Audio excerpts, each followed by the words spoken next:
안녕하세요. 지난번 2025년 예언 일부에 이어서요. 오늘은 여러분이 공유해 주신 그 2025년 대전환과 홍익인간 지도자 자료, 이걸 좀 더 자세히 살펴보겠습니다. 네, 반갑습니다. 지난번에 이어서 흥미로운 내용들이 많죠? 네, 맞아요. 이 자료가 말하는 2025년 이후의 세계적인 변화, 소위 천지개벽이라고 하는 현상, 네, 그리고 홍익인간 지도자의 출현.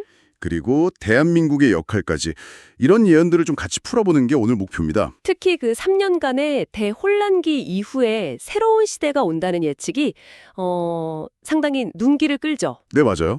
자, 그럼 바로 한번 들어가 볼까요? 네, 좋습니다.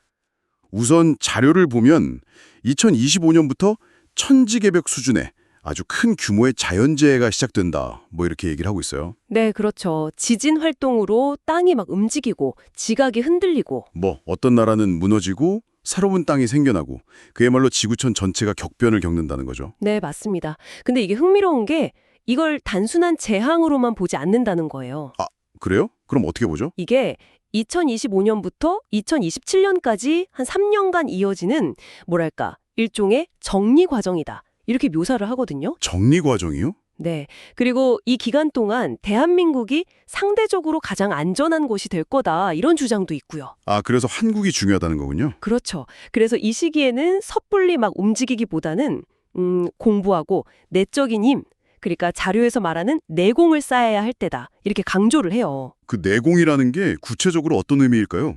그냥 기술을 배우는 건 아닐 것 같은데요? 근데 단순한 기술 연마라기보다는 지혜를 갖추고 어떤 정신적인 중심을 잡는 그런 내면 수양에 가까운 개념으로 보여요. 단순히 안전하다는 것 말고 왜 특히 한국인들이 이 시기에 그 내공을 쌓는 준비를 해야 한다고 이 자료는 강조하는 건가요? 그 혼란 이후의 기회랑 연결되는 건가요? 아, 정확합니다. 이 자료는 힘이나 기술만으로는 미래 인류를 이끌 수 없다. 이렇게 분명히 말하거든요. 네, 그런 구절이 있었죠. 네, 무지한 나라가 단지 힘이 있다는 이유만으로 인류를 이끌 순 없다. 뭐 이런 식으로요. 결국은 지혜와 올바른 정신을 갖춘 사람들, 그러니까 준비된 사람들이 리더십을 발휘할 기회를 잡게 되는데 아, 그 준비를 지금 해야 한다는 거군요. 네, 그렇죠. 그 내공을 쌓는 것이 바로 핵심적인 준비 과정인 셈이죠. 그리고 그 준비된 리드들을 홍익인간 지도자라고 부르는 거고요. 맞습니다. 자신의 이익이 아니라 인류 전체의 이익, 그러니까 널리 인간을 이롭게 한다는 그 홍익인간 정신을 실천하는 사람들이죠. 네. 여기서 또 중요한 점이 이 지도자들이 우리가 흔히 생각하는 그런 정치 권력자, 뭐 예를 들면 대통령 같은 존재와는 다르다는 거예요. 아, 그 부분 저도 좀 흥미로웠어요. 그럼 어떤 역할이죠? 이들은 지혜로 사회 방향을 제시하고 이끄는 역할을 하고 정치적인 권력 자체를 추구하지는 않는다고 자료는 설명합니다. 그리고 이런 지도자들이 대한민국에서 나올 가능성이 높다 이렇게 예측을 해요. 그 근거는 뭔가요? 한국에 인류 최고 수준의 지식인들이 존재한다 뭐 이런 점을 들고 있습니다. 대통령에 대한 시각도 상당히 독특해요.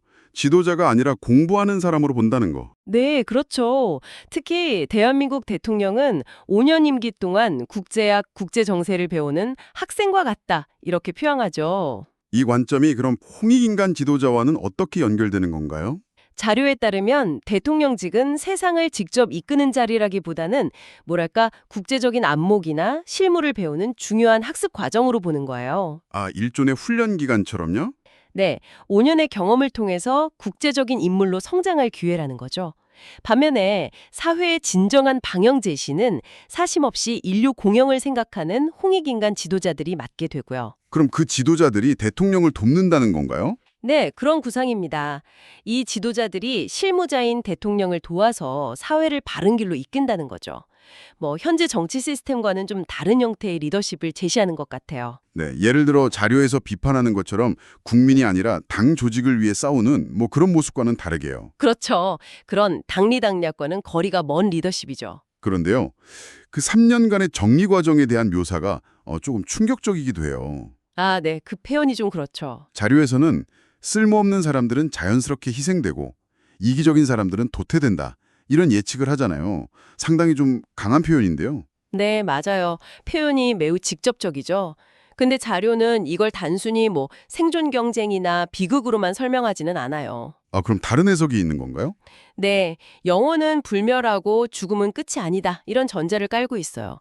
그래서 이 과정을 통해서 인류 전체의 의식 수준을 높이기 위한 일종의 영적이고 철학적인 선별 과정으로 해석할 여지를 남겨두죠. 선별 과정이요? 네, 희생된 영혼은 다음 생의 기회를 얻게 된다. 이런 윤회적인 관점도 제시하고요.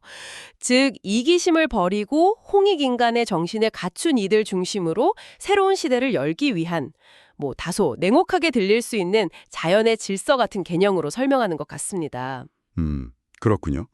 오늘 살펴본 자료는 2025년 이후의 대격변, 그리고 그 속에서 한국의 잠재적인 역할, 또 정치 권력과는 별개로 지혜와 이타심에 기반한 홍익인간 지도자의 출현, 이런 상당히 독특한 미래상을 제시했네요. 네, 그렇죠.